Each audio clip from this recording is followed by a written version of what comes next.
is Joe Spear, and I'm an engineering manager for Bedrock. I've got the small building portfolio, and I've got 13 engineers that report to me, and we oversee over 20 buildings at this time.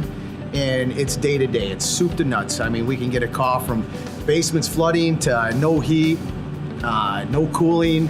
We could have door locks that are messed up, you name it. If it's in our buildings and a tenant needs support, that's what my team does. We kind of consider ourselves the Navy SEALs of Bedrock, because a lot of times you won't see us in activity.